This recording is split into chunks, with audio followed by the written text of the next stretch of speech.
Point Chicago. Here with Jon Zaghloul, and we are back and ready for today's special guest. He's a 9-year NFL veteran, host of the Bear Minimum podcast, and a Bears post-game contributor to CBS 2. Please welcome Clay Harbor to the program. Clay, it's great to have you on. How are you? Appreciate you having me on, John. It's always fun to come on and talk Bears with you. It's a beautiful, cold, sunny day in Chicago, so nothing better than to talk some Bears football. Yeah, it's great to have you on. What did you make of that Bears-Jets game from Sunday?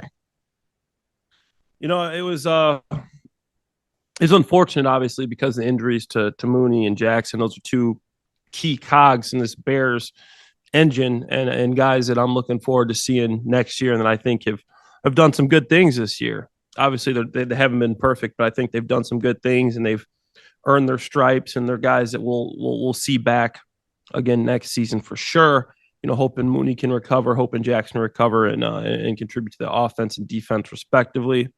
Starting there, but you know, it was a tough game because I mean the weather. You didn't know who was going to start quarterback, and injured Trevor Siemian playing in place of Justin Fields, and the offense that you've really been getting into a good rhythm with Justin Fields running the ball, also throwing the ball a bit, but it's a tough situation for Trevor Siemian to come in there and the weather and to have this oblique injury.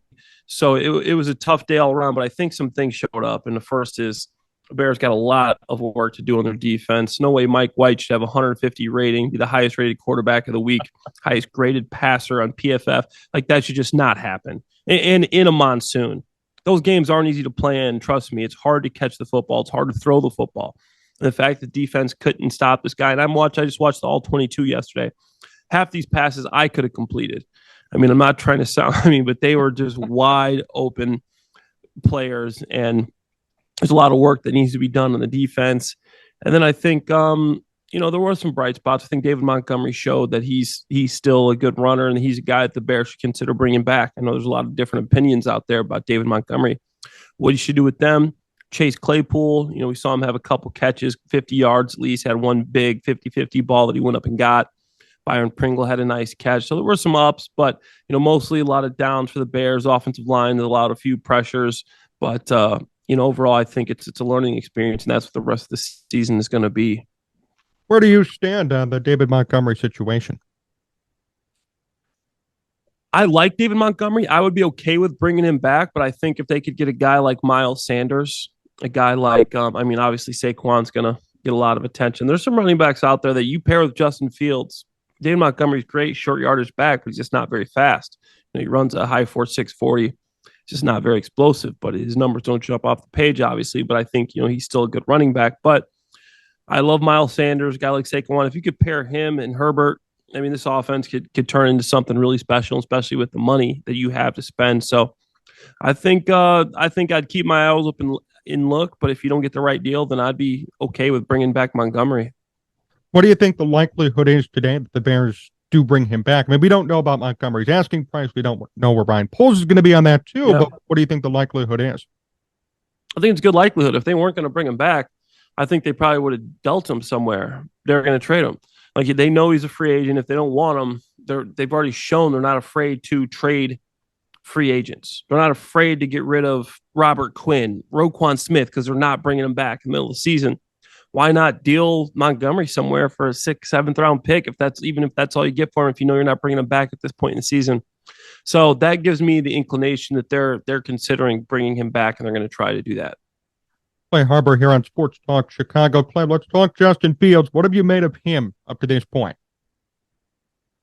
I think it's been a great turnaround since the last time we talked. I think Fields is a lot of it has to do with Getsy too. That's as much of a turnaround as for Fields. Fields has always been this guy.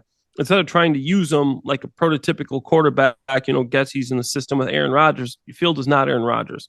He's a dynamic runner. He's not that kind of thrower. He's not the anticipatory thrower that's going to throw the ball right out the break. He can throw a good deep ball. He's got a good arm, but he's got to use his legs. This guy runs a 4.3 40. 4.3. Like, that's insane. He's the fastest guy in the field most of the time. He's out there. Or sorry, 4.41. I'm getting a little carried away here, but I've heard he's gotten down in the 4.3s anyways. But I think he's been playing well, and he shows what he can do. Obviously, you got to keep him healthy now. You can't have those plays where he's getting hit week in and week out, and that's going to make him lower the length of his career, which is something you don't want to see as a Bears fan, and just for him. But I'm very impressed. I think this new revitalized offense that Getsy's put out there has shown what he is capable of doing. What do you think of his run first mentality? Is that going to be sustainable for him and for this Bears offense moving forward?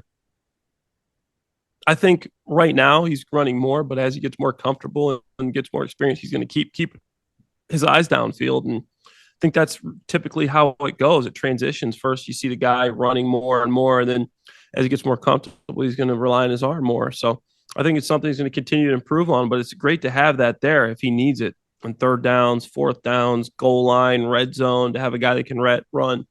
But I think it's something all teams are going to have to account for. It's something else they're going to have to prepare for. And the more they prepare for that, the more openings there's going to be in that defensive backfield to get more completions to guys like Chase Claypool.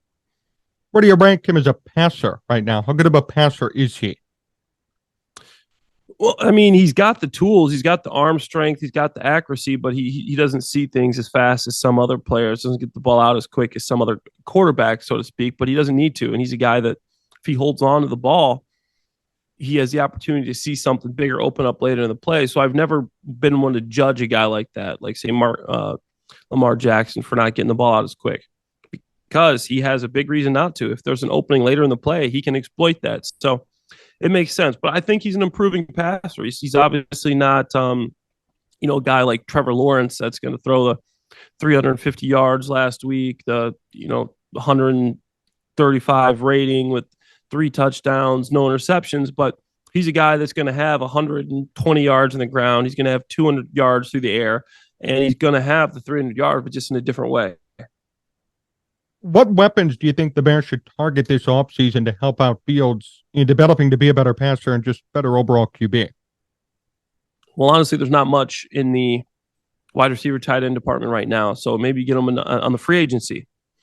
In the draft, I think there's some. So the TCU kid from Ohio State, his alma mater. I think there's some players you can target there that can come in and make an immediate impact. I think Poles did a good job of bringing in Claypool. Obviously, right now the Bears got the 33rd pick. So it's like, that's dang near a first round pick that you're giving up for Chase Claypool. But I like the fact you're going to have an off season with him. Hopefully you get Mooney back healthy, and you do have a decent little receiving core there. You get a guy in the draft. Obviously, it wouldn't be a first round pick, maybe third round pick. And you maybe try to get some sort of a free agent, even though there's not much out there. Jacoby Myers, Alan Lazard's about as good as it's going to get for you this year. But overall, I think there's some weapons you can get, but I don't see the Bears using a draft pick on a wide receiver in the first 2 rounds. Do you think it'll be offensive line instead? And what about their offensive line today? What do you make of that? I think the offensive line needs work, but me and the Twitter world, we have a big disagreement right now. They think the Bears offensive line is the worst offensive line in the league, and I tell them they're a mid-level offensive line. They're not great, but they're not bad. They're in the middle of the pack. And people don't want to believe it, but I've watched film a lot in my life, for my whole entire life. And looking at the tape, I think Tevin Jenkins is a top guard. I don't know if he's the top guard, but he's in the top 3 in my opinion. He's an unbelievable player. I think Braxton Jones is a solid starter. I'm not saying he's a superstar. They could improve on him if they wanted to, move him over to right tackle maybe. Larry Borum has been up and down, but Cody Whitehair's not bad. Lucas Patrick and Riley Reif have filled in okay for the Bears. Sam Musfer has had a lot of downs, but he's had some ups too. But overall, you see this unit. I mean, I'm Pro Football Focus, ESPN Analytics, all these different organizations are ranking them middle of the pack too. I'm not saying that the 90s Dallas Cowboys, but this offensive line isn't bad. I think they do need some players. So I would say first round, most important, you have to go edge defender. And then the second round, I mean, maybe you go defensive interior, but you could also make a case for going for a tackle, but you got free agency too. So whichever, you'll see once they start identifying who they're attacking in free agency, what they're going to do in the draft. If they bring in some edge defenders, okay, they're going to get an interior defender, and then they're going to go O-line. Those are the needs that the Bears need more than wide receiver, which I know, the wide receiver is the sexy position that everybody wants to get, the big, fast receiver, but the Bears got more pressing needs right now. Can you explain why there's such a disagreement on the offensive line? I mean, you watch film, other people watch film too. It seems like there are differing opinions. So where do you stand, and what do you see on film when you watch this Bears offensive line play? I think the biggest disagreement is like you got to realize it's never going to look perfect. I think people expect when they see an offensive line, maybe they watch Tom Brady from the Patriots or Patrick Mahomes and they see these guys just standing back. It's never going to look perfect. Every quarterback is getting pressured. There's a time limit. There's a 1, 2, 3. Okay, ball's out, and you got to expect that. That's why you got to look at it.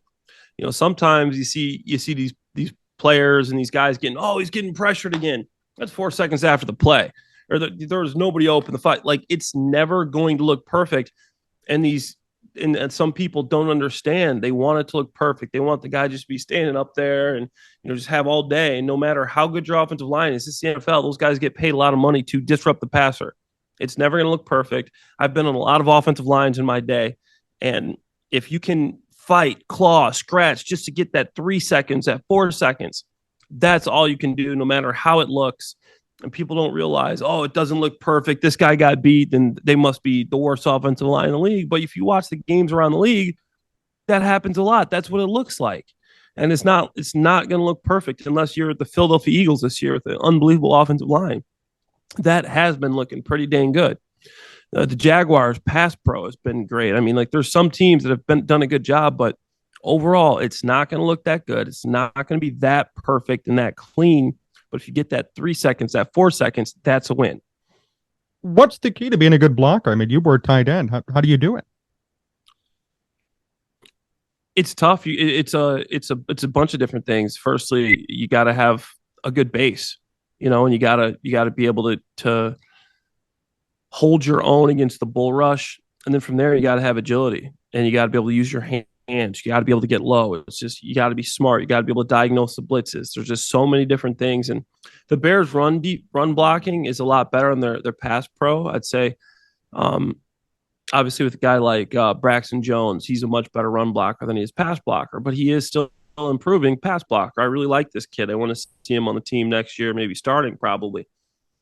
But a guy like Tevin Jenkins he's just a cut above. He's physically gifted. He's a freak athlete to be that big and to be able to move like he does and have that mentality and that mindset. He's just a mean guy. And on the field, I don't know him off the field, but just on the field. I love the guys that play like that. So there's a lot that goes into it, but agility, size, speed, aggressiveness, demeanor, smarts. Can you pick up a playbook? There's just a ton. What's your expectation for the Bears for the rest of the 2022 season? I'm leaning towards you let Justin Fields sit this week because you got the bye week next week. I know. Nobody in Chicago wants to hear that. They want Aaron Rodgers is coming in town. Chicago, I own you. You don't own us anymore. Not with Justin Fields. But I think we got to do the right thing, and we got to let Justin Fields sit to the bye week. This guy's got AC joint, some ligament damage. It's not going to be 100% to go. As much as I want to see Justin Fields out there dueling Aaron Rodgers and beating the Packers, what does it do for us? Nothing at all. Save this guy for the future. Make sure you don't re-injure his shoulder. He's got no weapons to throw to this week. Mooney's out. He's going to be throwing the ball to Pringle, Pettis, and I don't know who else out there, but obviously Claypool's in there. But, I mean, it's going to be tough for him. So that defense is going to give up 35, 40 points to Aaron Rodgers. I mean, as much as I hate to say this, let Fields rest one more week. You get him the bye week. Then we come back. We got 4 games left. Finish the season strong. Maybe don't win too many games because I want to see us with a draft pick. But obviously, you do want to learn how to win these games and finish with some momentum. But I think they're going to continue to struggle defensively. I think offensively, when Fields come back, they're going to move the ball. And I think we'll see a connection form between Claypool and Fields because the more time he gets in the offense, the more comfortable he's going to feel. And now Claypool's the number one. Mooney's out. So I think that's something we're going to see. We're going to see Montgomery playing hard for his life, for his job, for his free agency. There's still some important things here. We're going to see which receivers can we keep. And N'Keal Harry is going to get a chance to play. Velus Jones is going to get a chance to play. Dante Pettis is going to get a chance to play. Some of these guys are going to get a chance. Why watch the Bears right now? They're out of it. Justin Fields might not play. It's an important game for a lot of players. Tristan Ebner, can this guy play? Evans, he's going to get some carries. Cole Kmet, can he continue building on what he did early in the season? So there's some cool things to watch. And I mean, in the defensively, I think we'll get Brisker and Gordon back this week. So see how those guys continue to progress. Can they be pieces of the future? I think Brisker's shown enough that we all say yes. Gordon, ups and downs. The guy's a good tackler, but in coverage, he's been brutal. He's been just getting beat like a redheaded stepchild out there, man. I'm like, geez, Gordon. But I think he can only go up. And then Dominic Robinson, Travis Gibson, those are two guys that I was excited to see him play when Quinn got traded. They haven't answered the call. They've been terrible since Quinn. They haven't got any pressure. I think that shows you that when an offensive line can key on a player, they can take them out the game. So I want to see all these guys start taking some steps forward. Our man Jack Sanborn seems to be the real deal at linebacker. Are we going to keep Nicholas Morrow? How's he going to do finish the season? So there's some important games left for a lot of players. As far as the Bears as a whole, I wouldn't say so, but these guys are playing for stuff. Clay Harbor still here on Sports Talk Chicago. Clay, a few more questions before we finish up. First off, the podcast. How did it start? Oh yeah, it's pretty funny. I have a couple buddies that own restaurants in Chicago, and we're at a dinner with some friends, and the guy's like, "Oh man, I've been loving your Bears takes and everything you've been doing on social media." And saw me on CBS, saw me doing work with Cap on NBC, and listened to some of my show on ESPN Jacksonville twice a week. So he's like, yeah, man, I love the Bears. I live here, and he's got a studio. He's like, we should start a podcast and do something. I'm like, I'd love to, man. I love talking Bears. And next thing I know, my buddy Marshall Harris, who's the director of CBS2, director of sports at CBS2, I might kind of run the idea past him because he's just so good at what he does. He's just so good on air, and he's good at assisting and taking conversation certain ways. And he's been in sports for so long. I knew him when I was a player out in Philadelphia. He was covering the Eagles. Wow. So he decided he was good to come on, and we kind of just started this thing hit the ground running, and we're learning a lot as we go, but it's been fun. It's only been 2-3 episodes now, but we're excited, and we're just going to continue to just talk Bears. And I love the community, guys like yourself and in this community of all these Bears, Chicago podcasters, sport writers, beat writers, and just media members. It's been really great. Everybody's been real supportive, and I think it's a really cool little group of guys. We all follow each other on social media and stuff, and just talk Bears. So it's been really fun, and I look forward to keeping this thing going, and then and just seeing where it goes from there. How can viewers listen to it or watch it? Yeah, so we have a Twitter page. It's just called the Bare Minimum Podcast, and then on Instagram, the Bare Minimum Pod. But on my social media channels, we have everything linked, and there's we have a lot of fun. And me and Marshall, the reason I'm excited about doing it with him, because we obviously talk Bears, but just like you, we talk other stuff too. And the last podcast we just did that's coming out today, I mean, we started talking Bears. Next thing you know, Marshall, who's 45, he's been there and done it, and I'm a single guy. I'm not young, but 35. I'm talking about my dating life. Next thing you know, we're going over my dating life, and he's giving me advice about Chicago dating, and then we're getting back to the Bears, and somehow we get back on dating, and it was just a really fun podcast, and that's what I like most about it. Is it's really ours, and both of us have had opportunities to work with certain companies, but it wouldn't have been our podcast. Wouldn't have been able to do what we wanted to do. So that's why this one's so special to me. Clay, before we finish up today, last question. Is it true that you and Blake Bortles got into a bar fight? I heard about this story. Yes. I don't want to know how you heard about this, John, but yes, we did get into a bar fight. So here's the story. It's a Thursday night football game in Jacksonville, and me and Blake are going out to this bar. It was like a country bar in Jacksonville. There's not many bars out there, but we have a bye week, so we're like, hey, let's go do something with a couple of guys. So we're at the bar, and we're hanging out, and we're actually there with a couple offensive linemen, but they went to like go dance or something. I don't know where they went, to the different side of the bar or something, whatever. So these two guys, these two big Florida hillbillies, I don't want to call them hillbillies, but rednecks, I don't know what the term is. They come up to Blake, and we're just sitting there talking, and they give him a wet willy. Wow. Okay. Like wet willy, finger in the mouth and the ear. And I go, me and Blake look at each other, and we're like, did that really just happen? And then we look at these, we're like, dude, what are you guys doing?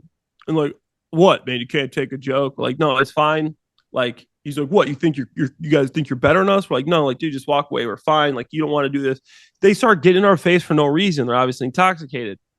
Oh, you guys think you're cool because you're Jaguars players? We're like, no, dude, like, trust me, you don't want to do this. Like, we have friends here too. Like, and somehow this guy pushes Blake. Next thing I know, Blake tackles a guy. I tackle a guy. There's punches flying. The two offensive linemen see us, so they come and jump in, and these guys just end up getting, hit from every direction. And there was cops that showed up, and I'm like, all right, I'm getting cut. We're going to jail.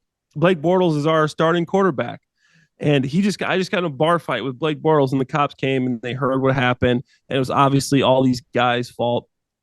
So they kicked the guys out. They got like statements from us, and they let us stay there. And then the bar owner ended up taking care of our drinks the rest of the night. So it ended up a decent story. But yeah, that's actually what happened, man. And I did get in a bar fight back in Jacksonville with the boat, Blake Bortles. Wow. So I can't imagine the emotions going through your mind. Like, you were really thinking you were going to be cut at one point, right? Well, okay. The cops come. I'm like, if Blake gets in trouble, because Blake was a rookie, he had kind of stormed on the scene. He was the third pick in the draft. And I'm out here with them, and we both get in trouble. And I'm like, if they're not going to cut Blake. Right. So I'm like, I'm done. And like, I'm just, it's going through my head. I'm like, I'm done. I'm like, they're not going to cut Blake. I'm the guy. If this catches news, and I'm like, this is just such a weird situation because we literally did nothing wrong. Maybe we shouldn't have been out, but at that point I was like 25, and I still had an urge to like go out and get drinks and stuff. And I really thought that was going to be an issue. And I'm like, man, how did I get? But then the cops came. They're super cool. They heard our story, and everybody there was to corroborate it. And I was like, okay, thank you. Like, I'm not going to get cut. And the coaches never even heard about it. So that was beautiful. That was good. And that was just a story, me and Blake kind of kept to ourselves for a while, but we ended up talking about it on air. So it's like, hey, what could it hurt now? We're both retired. Well, Clay, I really appreciate the time. Best wishes, of course, moving forward. Always a pleasure to have you on, and looking forward to the next time we chat as well. Absolutely. I'm getting you on the bare minimum. We're going to talk some football over there, but I appreciate you having me on. You have a good day. You too. Thank you.